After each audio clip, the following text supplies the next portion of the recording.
Hey guys, Michael Hyatt here. If you're watching the replay of this live Periscope broadcast, welcome. Remember, you can still show me the hearts by tapping on the screen. Those still accrue to my account, even if this is not live.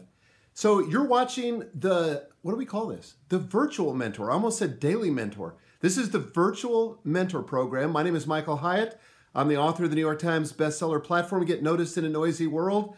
And I really am a virtual mentor.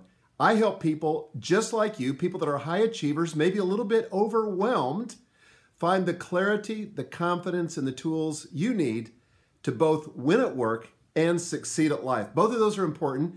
And today, we're going to be talking about the kind of people that you should never take advice from. But I'm going to give you 5 steps about what to do instead. And we'll get to the program in just a minute. Terry says, hey, Michael, from a mile down the road. Somebody from Charleston. Nancy, where are you guys from? Greetings from sunny Orlando. Beth says, love your scopes. Thank you, Beth. Hello from Oregon. Yes, overwhelmed. I know. It's easy to get overwhelmed if you're a high achiever with big dreams and a lot of ambition. And if you feel like that, you're absolutely in the right place. Edmonton, Canada. Denmark, Miami, Portugal, Tennessee, Prescott, Arizona, Chattanooga, Colorado. Marissa, my daughter, saying hi. Hey, Riss. Florida, Tennessee, Chicago, Mexico, London. So many time zones, so little time. It is great to see you guys. I hope you're getting prepared for a fantastic weekend. I know I am here at the Hyatt Hacienda. We're pretty excited about this weekend and just kind of laying back, kicking back, and enjoying some family time. If you haven't shared this particular scope, I want to ask you to do that. And you could do that by swiping left to right if you're on an iOS device, or bottom to top if you're on an Android device, and sharing this, because this will help more people get into the broadcast, and it frankly makes it worth my effort to be able to do that. And also, if you would, just if you see something or hear something you like, tap on the screen and give me the heart love. Hello from Egypt, Paris. Madeline, another daughter of mine. Guys, can I just tell you something? When you have your children tuning in to a Periscope, how cool is that? I am so honored. Honestly, if it was just them, I would be totally a satisfied man. But the fact that the rest of you are here today is equally exciting. So thanks for joining me. Again, my name is Michael Hyatt. I'm the author of the New York Times bestseller platform, Get Noticed in a Noisy World. If you're just joining us, I blog at michaelhyatt.com, where I get about 1,000, I said this yesterday, about 1 million page views a month. My podcast, which I hope you'll turn into, this episode is particularly good, the one I released this week.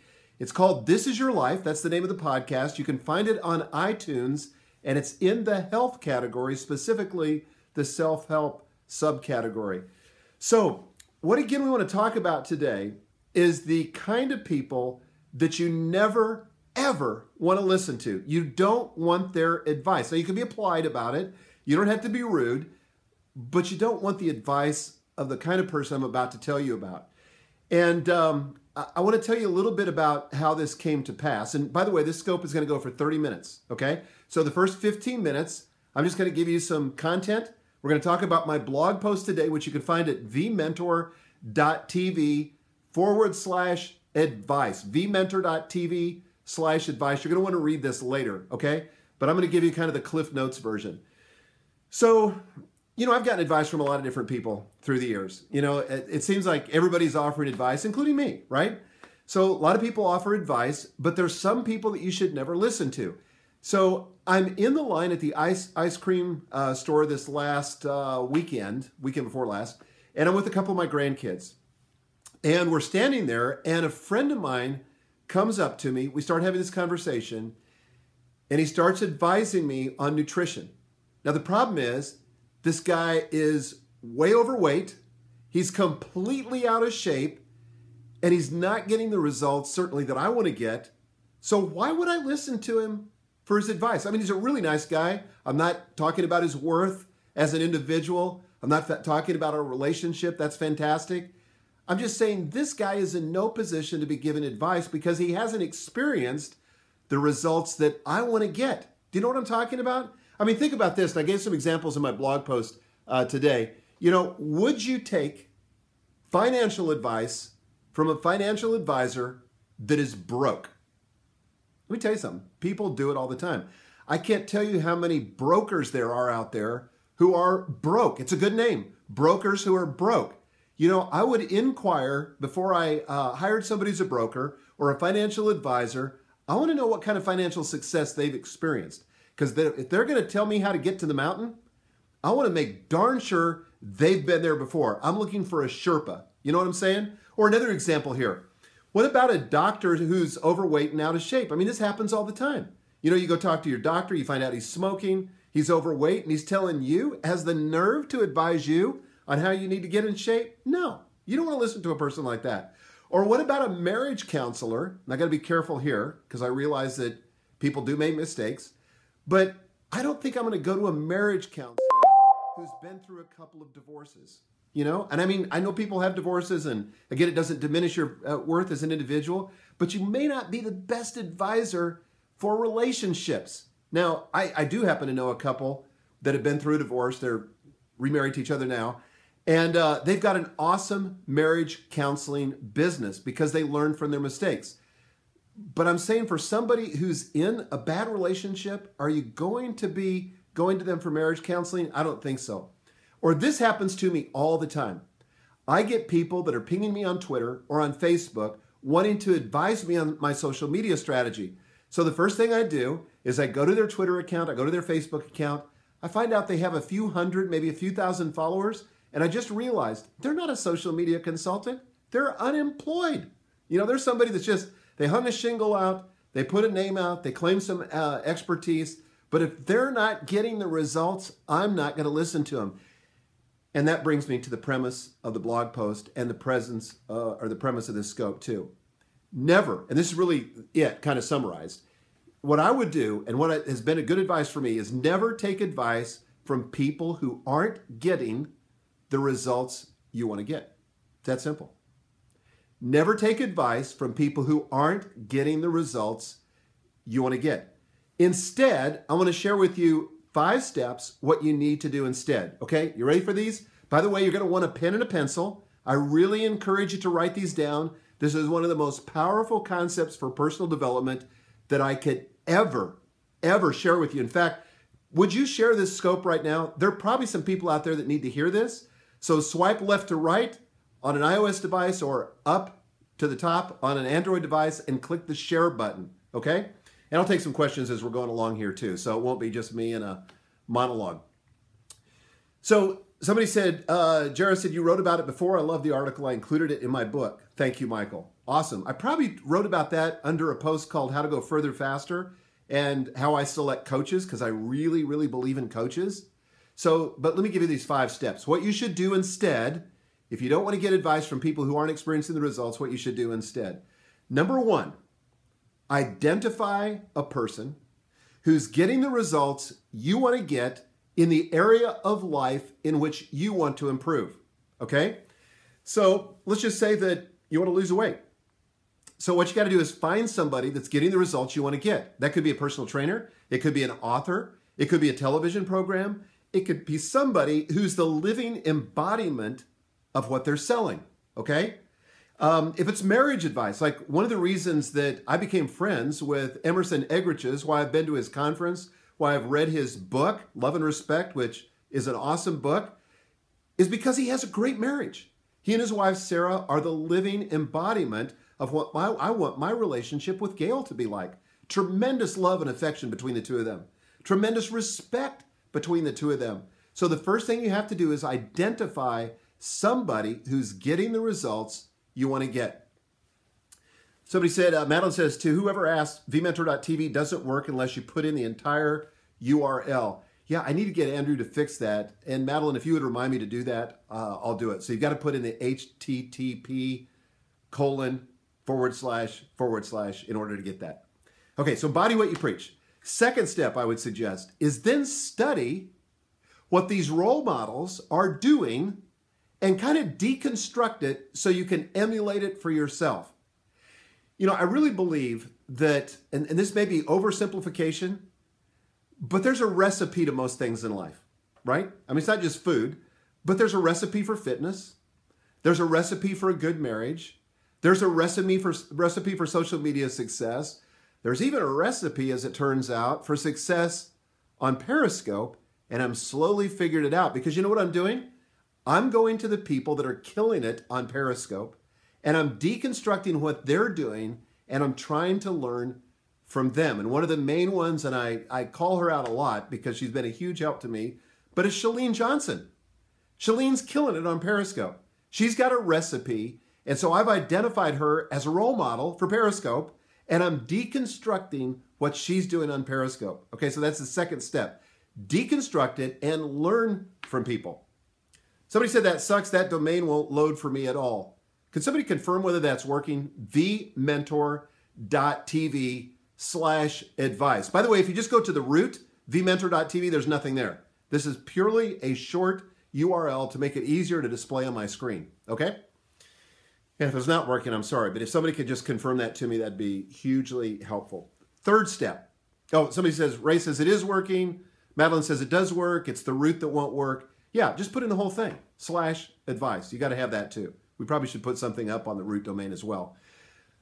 Third step. Once you've identified a role model, once you've kind of deconstructed and understand their recipe for success, the third thing that you need to do is do exactly what they're doing without alteration. Okay, this is tough for me because immediately when I understand what they're doing, I want to improve on it. But you don't need to do that. You don't really understand it until you've done it for a while. So even though I may not understand what that couple's doing in their marriage or what that person's doing to get the results in terms of physical fitness or weight loss, I want to do exactly what they're doing because I'm going to assume it's a recipe that works. Otherwise, they wouldn't have the results of what they're getting. Okay? Third, somebody's saying the scopes didn't work. Okay, we'll have to check that out. Advice redirected. Great. All that is a redirect link. So if scopes is not working, I'll figure that one out later. Okay, fourth step. Number one is identify someone who's getting the results you want to get. Number two is deconstruct or study what they're doing and see if you can decipher the system. Number three is do exactly what they're doing without tweaking it or improving it. Number four. Number four is try to meet with them to learn more. Now, this is not always possible, particularly if it's a celebrity or somebody that has limited access, you just can't get to them. But if you can get to them, you know, if it's a financial advisor or today I was talking to somebody at the bank and I really want a bank that will serve me well. And I'm not happy with my current bank. And so I had an introductory phone call. I kind of learned what their recipe for success was and what they're doing with clients like me. And so now I want to meet with this person because I was just really impressed with what I saw on the phone, but I want to meet. I want to find a little bit more about her system. I want to find out a little bit more about how they serve clients like me. So try to meet with the person if you possibly can. And then fifth, and this, guys, may be the most important step of all. And it's this: get in a peer group of people who are trying to get the results you want to experience. This is so important. A lot of people stay stuck. Listen to me. A lot of people stay stuck because they have the wrong friends. They're surrounded by people that are pulling them back as they're trying to escape. You know, as they're trying to get a different altitude, trying to achieve something different. Those friends, those associations can hold them back. I'm not saying you get rid of the friendship or that you don't associate with them at all, but they can't be your close-in peer group. You've got to get people who will support you, people that will hold you accountable, people that inspire you, people that most of all are out to achieve the same results that you want to experience. I'm going to tell you, if you do all those other four steps and you don't do this one, you will fail. You will fail. I think this more than any other thing keeps people stuck. They're just not growing in their friendships. I want to be around people that are growing. And honestly, I can put up with a lot of people who are willing to grow. I don't care where they are. But if they're not willing to grow, I'm sorry. I am not going to have an ongoing, close-in relationship with people that are stuck. Because all that's going to do is keep me stuck. Misery loves company. And I don't need that in my life. So those are the 5 steps. Let me just recap them real quickly, and then I'm going to open it up to questions. First of all, identify someone who is getting the results you want to get. Number 2, study what they're doing to succeed and see if you can decipher the system. Number 3, do exactly what they're doing without altering the recipe or trying to tweak it in any way. Just do exactly what they're doing. You can improve it later after you've gotten some of the results that they've gotten. Number 4, try to meet with them to learn more. If that's possible, try to meet with them to learn more. And number 5, and most important, create a peer group of people who are committed to the same outcomes that you're committed to. Okay?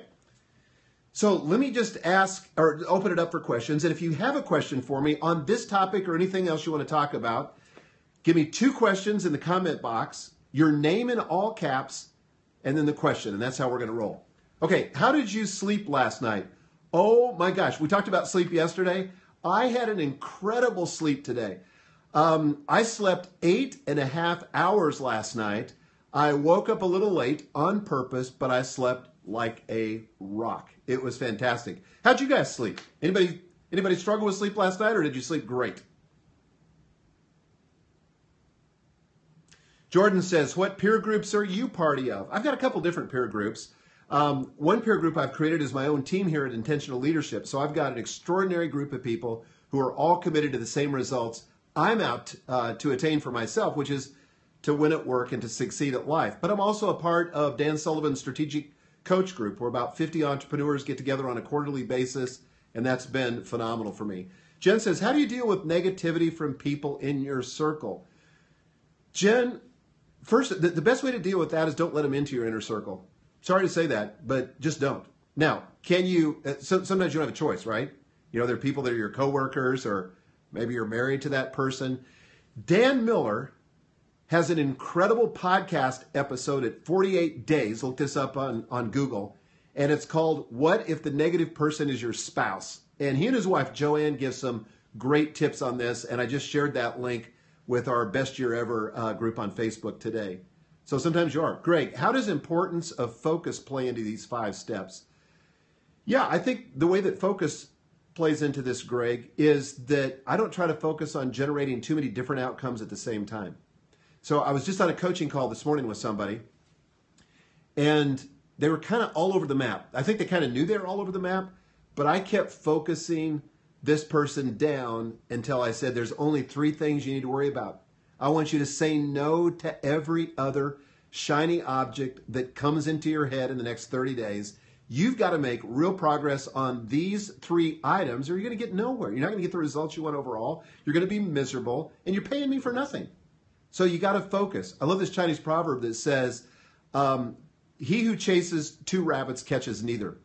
Sheila, is it right for someone in ministry to distance themselves from negative people? Depends on what you mean. You know, I don't think they have to be part of your inner circle, but there's certainly times when you have to minister to those people and try to encourage them and try to get them out of that mindset. Absolutely. You know, I'm committed to that as well. They're just not going to be part of my inner circle. They're not going to be the people I hang with on Friday nights when I want to relax with my friends. They're not the people that I'm going to get together and talk about the business results that I'm trying to achieve or my fitness goals or anything else. That's a distinction. Sharon from Indiana, I'm not a negative person, but I need to know how to stay positive under stress. You know, the best advice I can give you is gratitude. Just be thankful. And this takes practice. You know, I practice this at night when I pray. The first time of my prayer time with my wife, Gail, is to be grateful for what happened that day. First thing I do in the morning when I get up is pray. And I have a whole section where I work on being grateful. And then throughout the day, to be grateful for those things. Mike Kim, I saw your name scrolling by. Ask your question again. I want to get to it. Ardell, then you make sure that your team is focused on only certain tasks as well. Yes. Chris, how can I find a peer group? You know, I would, my daughter Marissa is doing this right now, where she's trying to find a peer group in Nashville. So on Facebook, she said, are there any other entrepreneurs that are out there that would like to meet, young entrepreneurs that would like to meet? So I think you got to take a leadership position, you know, put the flag up, say, look, this is the kind of people I'm looking for. Let's do a meetup. Yeah, Marissa says, create one. Absolutely. Dale says, what do you say to bad advice givers to stop them from giving you more? I basically just don't engage with them. I had somebody the other day also that was trying to give me financial advice that was broke.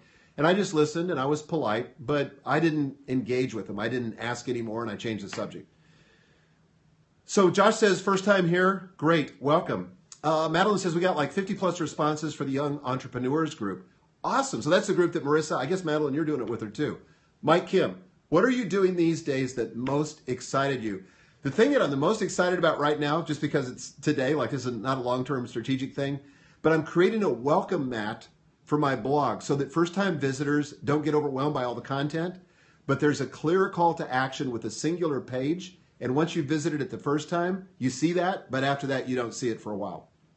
So I'm just excited about the design because my graphic designer did an incredible design on it. Viviana says, can you give advice even if you haven't achieved the final result yet or just wait?